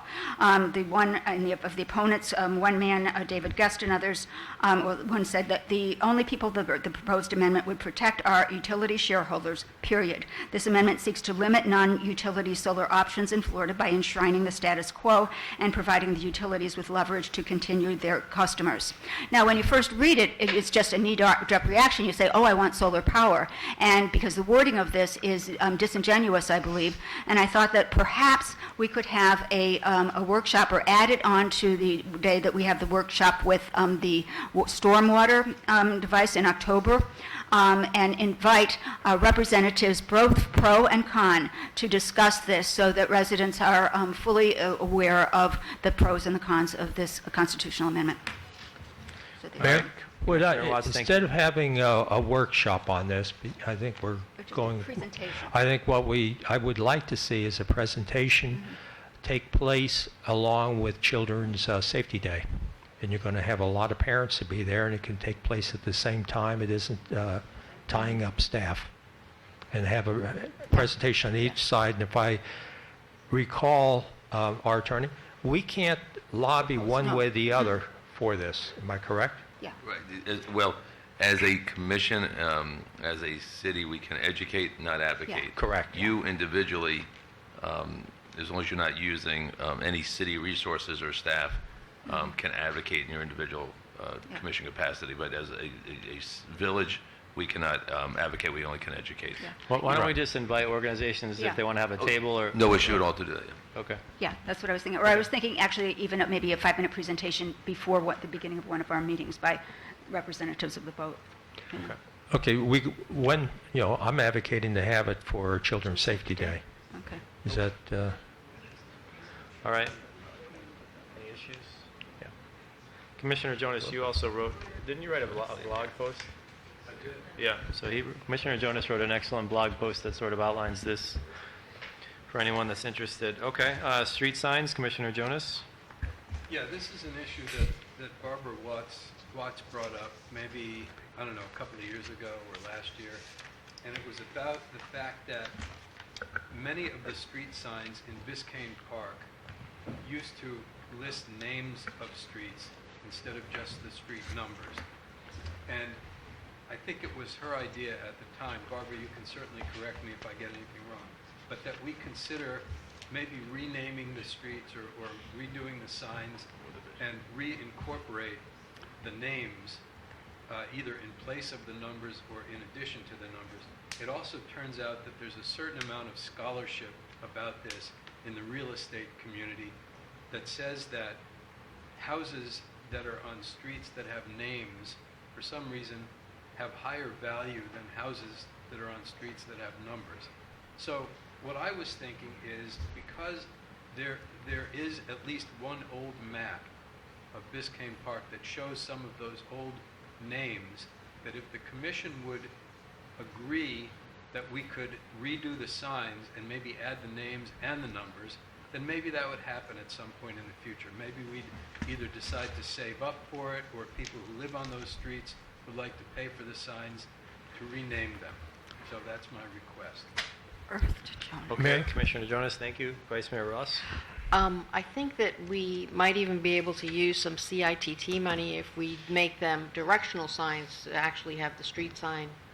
I think that there is an opportunity to use those funds, whether it could be a matching with ours or matching with some other grant or something that we find. I agree that it is somehow enhances the perception of the value when you have names rather than just numbers. And now You say that that because you live on Griffin Boulevard. yes, so I won't be affected. But I'm happy to do that for our neighbors if I could. Now that we have some maps that were researched for us by Craig A. Smith with the stormwater study, there's so much information in that report that will be useful to us in many, many, many ways. And I think that knowing those subdivisions, we'll be able to search corporate public records and find some more of those older maps that would help identify what those historically the names were. That's it. Okay, Commissioner Watts. Well, I made that suggestion years ago when we were not in the financial fix that we're in now. I think that if there's CITT funds, if we should be able to find something more significant to spend those funds on than something that is cosmetic. We've got money to be spent on the medians, on so many other things. And we would have to keep the street numbers. We changed our street names because the United States Postal Service asked us to, because it was easier for mail to be delivered with street numbers rather than names. So just as you'll see in El Portal, where they've added that in, there's still 187th Street is above, and then they've got the little Right, that's what he bird. was suggesting. So I just think we've got so many other things to do that are more important than street names that, well, that's my opinion at the present. I think it's just beyond. Yeah, from the Yeah. trees. I really believe in this, for what we're in the middle of and what needs to be done. This is something that some future commission can go ahead and take a look at it. I think we need to really take a look at repairing our roads. We've spent a lot of money, the state's money, for a drainage report. We need to go ahead and start working on that. And to be used in the CITT funds, there's a lot of areas that we need to be using those funds for, and one of them is on our drainage. So I think this is something I wouldn't be asking staff to waste their time on. And let's get the other things that are pressing done, and sometime in the future, some commissions. And also, too, historically back, Biscayne Park had a lot of areas that weren't developed, that are developed now. So residents that live in those areas that are developed, that is not part of these named street configuration, you're asking them to go ahead and be spending their taxes. If it's CITT, it's still their taxes, it's their sales tax. I think we really need to think this really through and put it on the back burner for now. Barbara, can I assume that this did not seem like a trivial, irrelevant idea to you when it was your idea? Oh yeah, it was a nice little aesthetic idea. I thought it was a cute idea, but we had more money then. We don't now. We've depleted our reserves. We took out a $350,000 loans. As Doc Morris said at the last meeting, we should learn to live within our means and distinguish our means from our wants. Now, last week, Commissioner Jonas wanted, when one resident came up talking about the tot lots, instantly said we have to spend the money on the tot lot. Well, we can't. Well, what do you want? The tot lot or pretty little signs with birds on them or trees on them? Part of my suggestion about the signs was that if the commission merely approved the idea and didn't decide to spend a cent on it, that maybe the people who live on those streets would like to invest a few dollars just to have the signs repainted. So in other words, it might actually not cost the village anything. To have the signs repainted? Yeah. to have new Where could you street fit signs. in, Date Palm Way We'd on have the to sign have- that we'd says have to have new 118th signs. Street? New We'd have to signs, get new Barbara. signs. New signs, Barbara. then it's frivolous at this point. Following up on Commissioner Watts' comment about depleted reserves, since we don't have an audit, I'd like to know what you base that on.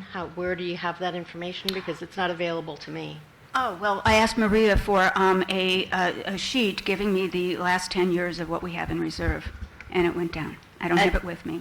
Well, No, depleted, that's well, not depleted, and if you look okay, at that's last... zero, but it is reduced. If you And- look at last year's audit, our reserves actually increased Yes. by over $100,000. Yes, but they're nowhere near what they were. I think it's years ago. irresponsible for you to say... All right, let me say I'm irresponsible, but I'm saying that we're in a financial bind, All right. as far as I'm saying. You're paying $27,000 a year on a debt payment for the overages for on two- this building for and the two building capital over there. improvements that are going to last another 80 years. Yeah, So, it all was right. wasted Anyway, money. so David, let's it was wasted money on the Just to restate my annexation issue, draft. what I'm looking for is permission, not expenditure. Okay. In my opinion, I agree with what you're saying, is that anything that can further distinguish our village when you drive through it will increase property values and further set us apart. But from my perspective, it's not the right time. I think we have a number of other things to do first. But so I'm not quite sure what you want. If you want an agreement from the commission that this is a good idea, but we're not going to budget for it. I don't know where does that get you? Exactly. That's the point. Where does that get you? It allows residents who want to do that to do it, because the village would give them permission. But I think... Residents change their own street signs? Yeah, my suggestion is this: postpone this down the road until we. Oh, another one down the road. Well, Okay. we have a number of things to accomplish in our budget. We're just discussing the budget, and there's some big ticket items that we want to do. We want to draft a new code. I would rather spend money drafting a new code and get that set than this right now, at least. I'm not asking to spend any money. I'm just asking for permission.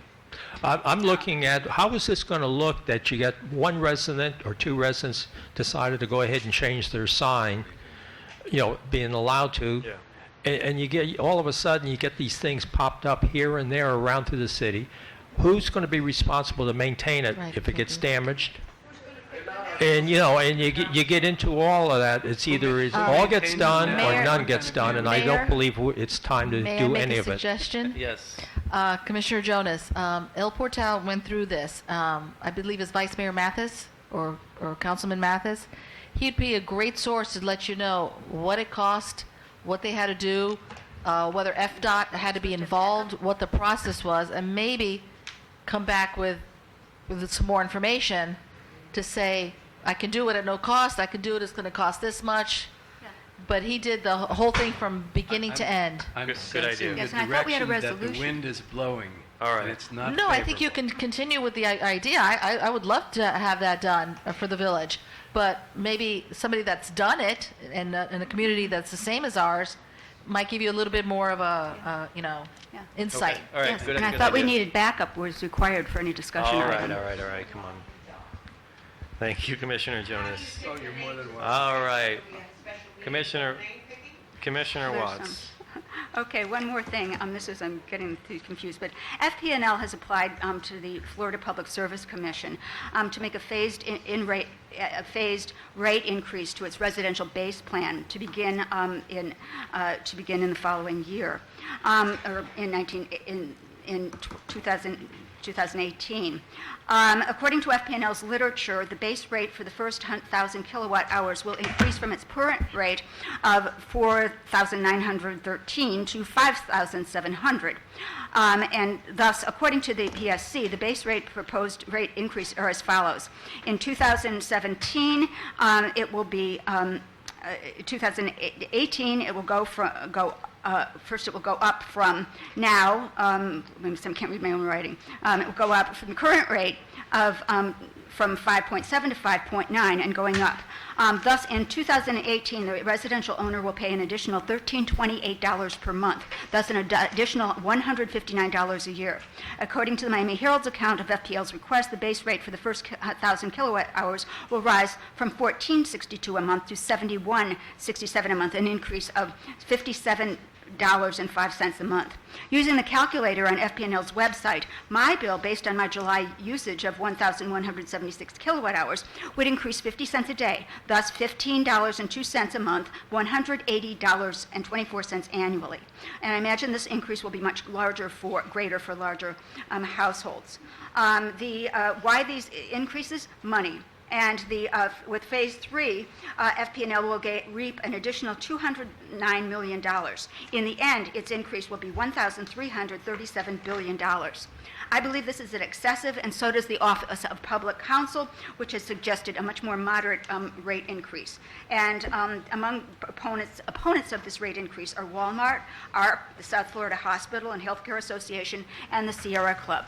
I would like the Village of Biscayne Park to join the chorus of those protesting this exorbitant rate hike, which will be a burden to many, especially those who are on fixed incomes and those that in positions professions that rarely receive increases in salary. So I think that we should pass a resolution objecting to the FPNL's rate increase and send it to the Florida Public Service Commission. Mayor, I'd like to say something on this. Sure, Commissioner Anderson. Thank you, Commissioner Watts. None of us like to be paying more money. This is going through the Public Service Commission, and I'm afraid that they usually end up pass through on most of these things, but that's the one that goes through. They may chop part of it out, part of it down. We're a little speck of a city out of the whole scheme of everything. I'd rather for us to look at something a little differently instead of trying to fight Florida Power and Light as our little speck.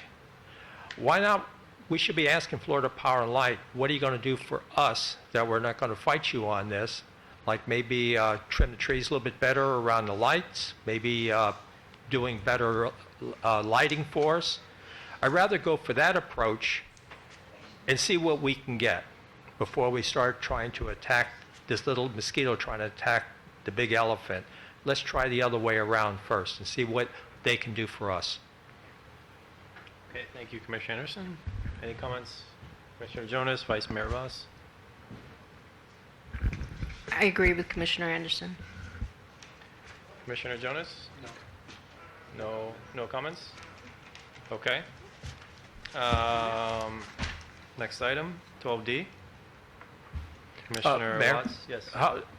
So we will go ahead and reach out to FPL to see what they can do for us?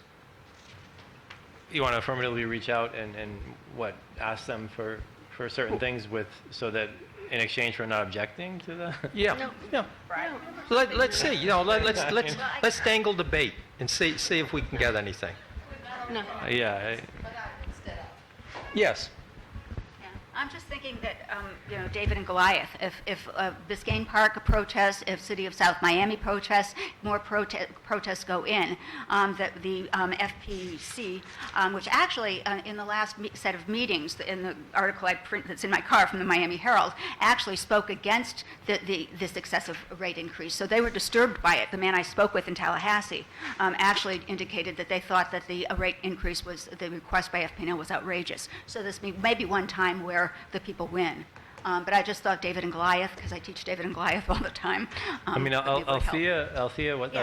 With the league player. Yeah, I mean, she's always been very responsive to the village. So perhaps if there's ideas or concepts that you want to, we can ask her. I'll pass them on to the clerk and ask the clerk to contact, so the clerk can keep everybody abreast. Commissioner, I don't think it should be a quid pro quo. No, that's certainly. Joking. Yeah. But at one time, we had some discussion about the FPL helping us improve the lighting around the park, and that would be a wonderful project for them to participate in. Okay. All right. Item 12D, Commissioner Watts. Okay, one more thing. One more. Yeah. All right, and I know that this is going to be an issue. I think I put this in way back in August before this one Crime Watch meeting was scheduled, but you said that you're going to have somebody from 911 at the next Crime Watch meeting. But a couple of meetings ago, I talked about the slow response time, or I mentioned at the last Crime Watch meeting to Chief McKenna that despite the excellent response time that our police give us, if they don't receive the the information from Miami-Dade for 10 or 12 minutes. That's 10 or 12 minutes that could be the difference between life and death with some people. And I've called several times and had to wait for over 10 minutes to get through to someone to a Biscayne Park police officer. And I know others have as well. Even Heidi, when she was here, when I talked with her about this, said that she even called 911 and was on the phone, and she told them that she was the village manager of Biscayne Park, and she was put on hold for like 10 minutes. And I think that we respect the job that our policemen do, but I wondered if there's any way we could figure out a way, move over to see what it would cost to go with Miami Shores, because they have their own 24/7 dispatch. Something that, because the Chief McKenna told us that with all of the really important crimes and things that are going on in Miami-Dade, if it's not an emergency, they put you on hold and they take care of the other things. So it decreases our response time. And I was wondering what solutions we could find to make this better. And one of my first thoughts was when it was during the budget season to ask the mayor when he was doing the police budget to actually increase the number of personnel at 911 so that there would be more operators so that we would get a quicker response. Yeah, I was actually going to, I think that I was going to suggest that I think that the good time to do this was I know. For one of us to go speak at the county commission during the budget season. I know. We put this off till it Uh, was in August. Right now, why don't we, since that's already sort of passed, but Crime Watch is coming, having the meeting, and they're going to, my understanding, Chuck, you're going to have somebody from 911 at the Crime Watch meeting? The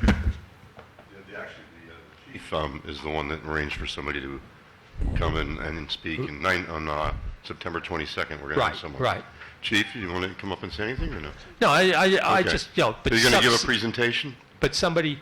Yes, we're going to have someone giving a presentation from 911. And I think that's the ideal time to discuss this situation. Okay, But I agree. don't think that whoever comes would have any power to do anything about They'll it. be able to tell you what's going on, then we can make a decision at that point, Okay. after a good discussion, All right. of what's the next step we need to do. Yeah, because I think it is really an issue of concern for many residents. No, well, that's why the chief arranged for someone to Yeah, come and thank you. and maybe we'll get a nice turnout at the Crime Watch meeting. They've been pretty All right. good lately, so. All right, thank you, Commissioner Watts. Vice Mayor Ross? I think that we are not in command of all of the information or in a position to say that increasing the budget for 911 is going to have the positive impact of a faster response. It may be some other operational thing that needs to be done rather than just taxing people more to increase the funding for 911. Well, we'd like to know. Let's put that out. We've got to figure out something because the situation really needs to be changed. Well, that's why I was saying we'll wait till the Crime Watch and we can at least talk to a person who works for 911. Okay, item 12E, Madam Clerk. Thank you, Mayor. We have a request for a resident who's putting together, or a group of residents putting together Meet the Candidates. They've selected a date, and they're having it at the rec center. So, as it was done before, coming for your approval to waive the rental fees, which is Okay. approximately $100. I mean, this is, at every election time, this is gone together, and the commission has approved waiving the rental fees. Okay, there's a motion by Commissioner Jonas to approve. Is there a second? I'll second that. Okay, second by Commissioner Anderson. All in favor? I just wanted to respond to Commissioner Watts. It was their request. Yeah, I know. They're I'm the just ones that curious. requested. I think can we see more size-wise, chairs, I think they felt the other one was better. Vice Mayor Ross? Yeah, I would like to know who is behind the Meet the Candidates group, no, because no. we just know one person here Right, that's that's on all the that application. that's all that I have. Okay, Sure. Janie, you have to turn the switch on. There you go. There are 5 of us all together. Milt Hunter, Barbara Huell, me. Thankfully, 2 of our newer residents, Virginia O'Halpin and Matt Kennedy. So there are 5 of us. okay, and I know the commission really has never had a role in, the planning of it or organizing it or neither anything. the and I'd just It like used to be us- the Civic Club, as you remember, for many years.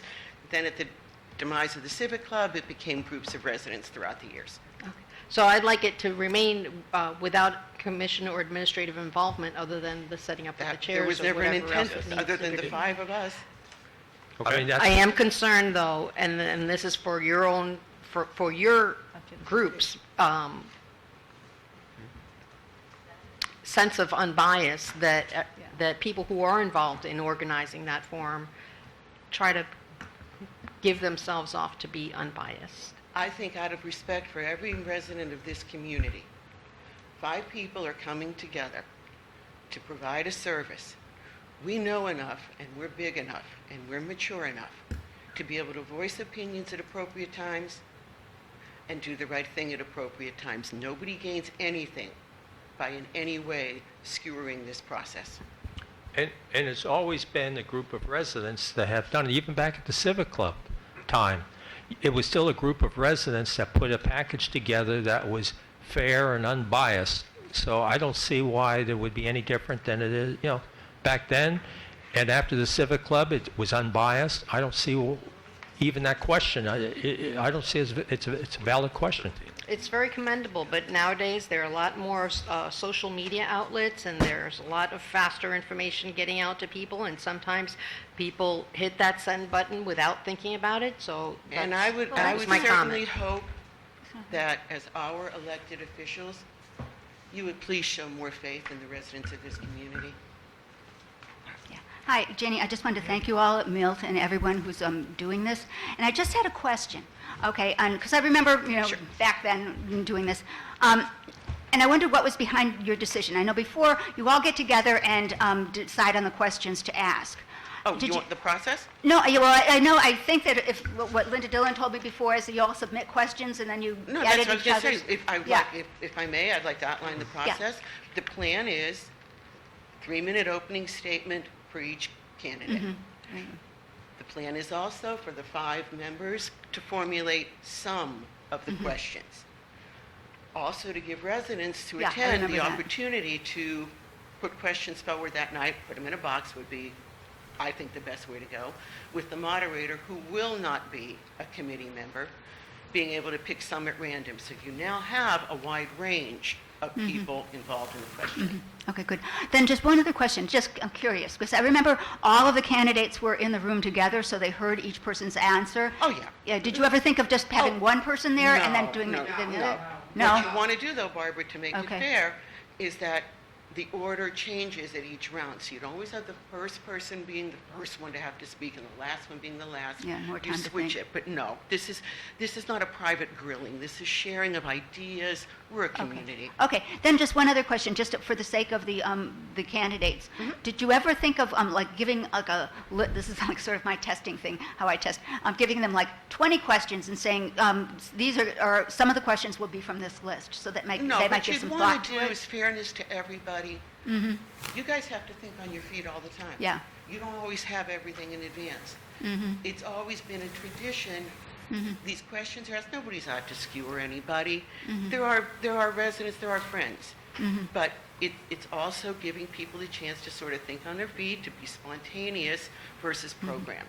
They will Okay. have the 3 minutes with which to be Yeah, programmed which with is their good. platform. Okay, will they be able to say anything at the end? Sure, Okay. of course. Okay, great. Thank you. All right, Janie, thank you. There was a motion and a second, and there was a vote?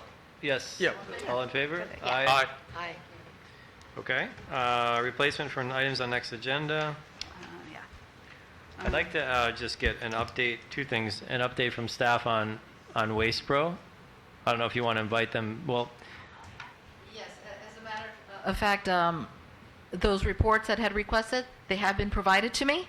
I have them. I just wanted to consolidate them a little better because he explained what each one were, and then I think a good idea to have them explain them to you at the October meeting. okay. So that was one issue. And then the other issue, if you can just give us an update. I know there's been like 1 or 2 or 3 incidents regarding alleys. So if you can bring something forward and just give us an update on maintenance of the alleys. And then I'll be bringing forward an item on the feral cat issue, which was brought.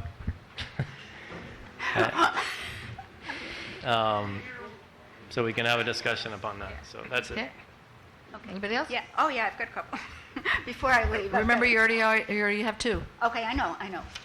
But one for alleys, if we ever did have money, I like, as they've done in Fort Lauderdale, they've actually turned some alleys into places where there's street art, or it could be a place where kids can ride bikes, if we ever had the money to pave them, so that they could ride bikes without fear of getting hit by a car or something.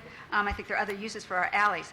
But that's beside the point. I'd like to put in a motion just for a discussion to talk about accountability in our fiscal situation. I doubt that we'll ever have to build, unless we annex some other neighborhood, we'll be building more buildings.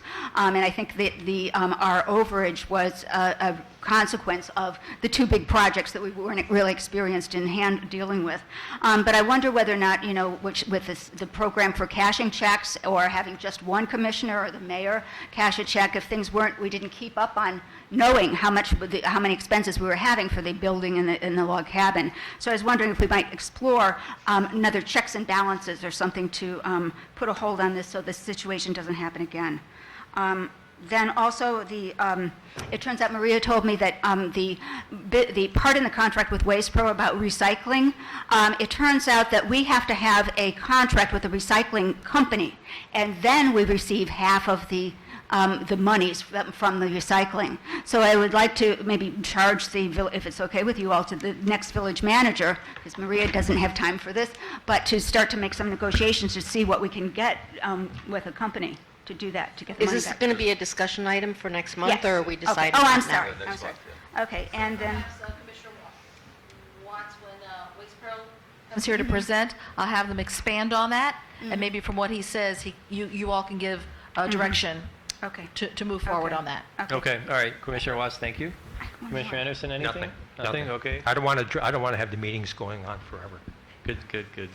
All good. All good? And one more thing. All right. Commissioner Madam- Watts have one more thing? No, yes? That's all right. I'll wait for next month. Thank All right, you. so reports, anything? I have nothing. No? Okay. Well, Mayor, just Mayor? very, very briefly. Sure. Got with Maria today. We'll be responding to the FEMA issue. It looks like it's something that, under the Stafford Act, the FEMA previously approved it based on invoices we provided. And the Stafford Act, which has changed, thankfully, says that they are not allowed to take money back, which they previously approved and provided money. So that's going to be our main argument. So Maria's done a great job getting the invoices, so we'll be sending it out within the 30 days. Okay, wonderful. And just very briefly, we're receiving a lawsuit from a car accident involving a police officer 2 years ago. It's covered by the League of Cities, and I'll keep you updated as it moves forward. Okay. All right, any announcements or any commissioner comments? No? Announcements? Tomorrow, Wednesday, September 14th, is our first public hearing, fiscal year 16-17 budget at 6:30 p.m. On Saturday, September 17th, we have our Saturday special trash yard debris pickup. It'll take place by Waste Pro between noon and 5 p.m. On Monday, September 19th, is Planning and Zoning Board at 6:30 p.m. Tuesday, September 20th, is the Public Advisory Board at 6 p.m. Wednesday, September 21st, is the Parks and Parkway Advisory Board at 7 p.m. Thursday, September 22nd, is a Crime Watch meeting at 7 p.m. Thursday, September 27th, is the second public hearing at 6:30 p.m. And Monday, October 3rd, is the Planning and Zoning Board at 6:30 p.m. And our next regular commission meeting, please make a note, is Thursday, not Tuesday, Thursday, October 6th at 7 p.m. Make a motion to adjourn? Nope. All right. Mayor? Yes. The second ordinance, that can be passed, you guys can do that before the next commission visit? I'm sorry, what? The second driveway? Yes, sir. It's going to be all done before the commission, the new commission, so then the new commission is stuck in that. All right, Okay, I make a motion to adjourn. thank you. Second, Thursday, October 6th. Yes.